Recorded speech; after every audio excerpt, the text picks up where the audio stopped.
There's something I need to pass on about Gabriel, the formerly homeless, now uh, not homeless anymore, that was very, very unpleasant. And for me to not pass that on would give a false impression of this because he would seem to have been living a very, very difficult, but managing to have great success and being well liked in many places. That was, in one case, not true. There were three times that pairs of state police were involved in visits out here in Dutch Corner, and they involved Gabriel. Now, I want to tell about this kind of as briefly as possible, but I want to make sure that it's known.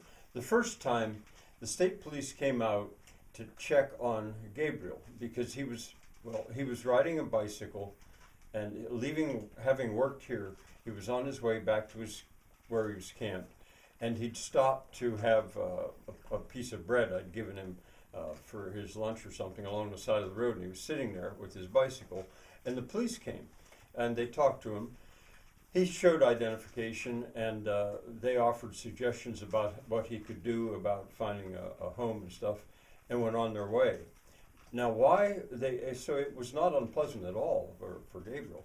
He'd said at one point that when telling me about it, that he always offered identification right away if he were dealing with police, and he always made sure his hands were visible because he had plenty of experience or knew about dealing with police in urban settings, and if you put your hands out of sight, that made policemen very nervous because you might be going for a weapon. He knew about that kind of stuff. But anyway, why did they do that? The state police never come out here in Dutch Corner unless there's some kind of an issue. And I have to assume that someone called them and told them to come, and they responded. And I also suspect that why that might have happened is because on his way here to work with me, Gabriel had ridden his bicycle across the corner of a hayfield instead of along the road. He took a shortcut along the edge of a hayfield, which would seem like trespassing, but there were no trespassing signs. But that maybe put neighbors on edge, somebody. I didn't find out, and I didn't ask who was it they called them. But anyway, that was the first time. The second time was the beginning of a great unpleasantness because a neighbor I shouldn't say imagined, believed and still believes that she saw Gabriel with his hood, looking sort of sinister in a way, uh, between 11 and 12 at night on this was a cold late winter night, standing with his bicycle by a pole light at their house. And it scared her enough that she called the police. And the police came. Well, they, in their words, they canvassed the area and they could find nothing as evidence that anybody had been there. But they listened to the neighbor's woman, her story, and made a record of it. And it was a suspicious person. When I found out about this, I called the state police myself because I wanted to know, because he was working for me, and I wanted to know if there was any truth to this.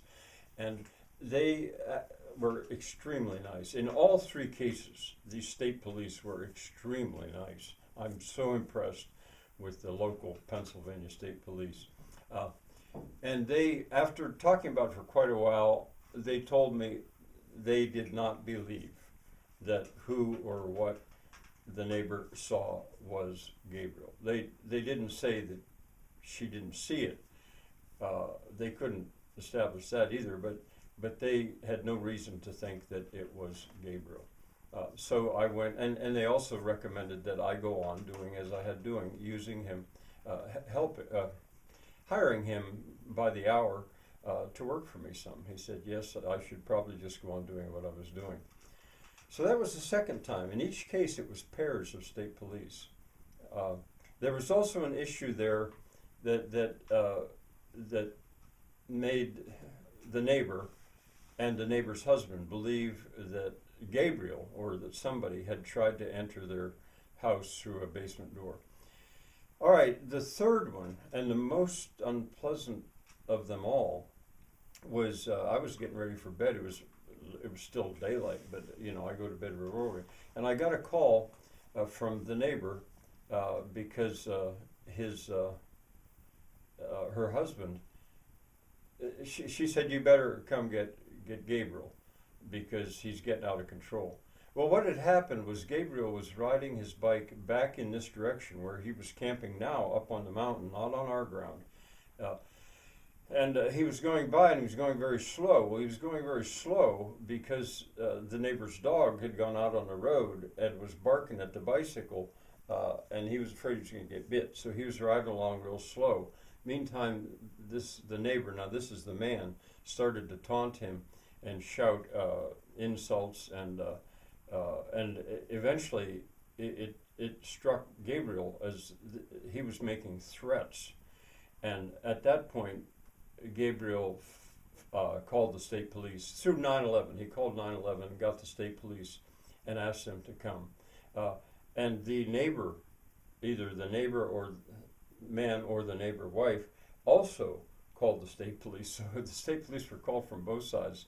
And ultimately, I was called as well. Now, Gabriel was on the road the whole time. He was on the public road the whole time. But it was looking like it could get into a fight. And so my son and I went out and calmed things down to some extent, to a large extent, and brought Gabriel here and said, we'll wait when the state police come out, because it was taking them a long time to get there. When they come out, Gabriel will be here. And so once again, the state police came out. They talked to the neighbor.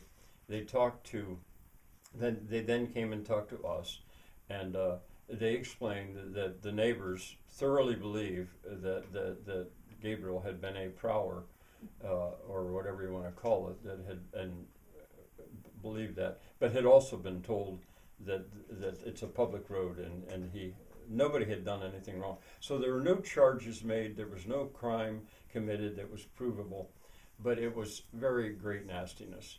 And in those taunts, something about a green card. Gabriel was saying, "What's he talking about, a green card?" He's Puerto Rican. He's not an immigrant. He doesn't need any more of a green card than I do, or the neighbor does. He's an American citizen. And there's also the mistake made, I think, right along, that he was staying with me, which he was at no point. But in any case, a result was relationships within the neighborhood have become realigned over this matter, and it'll eventually probably fade into the background. So I really did want to tell you that unpleasantness can arise, and there's lessons to be learned here. But I'm not willing to, I don't think this is the venue to try to go in, or the time to try to go into what lessons can be learned from this. So I've told about it. Bye for now.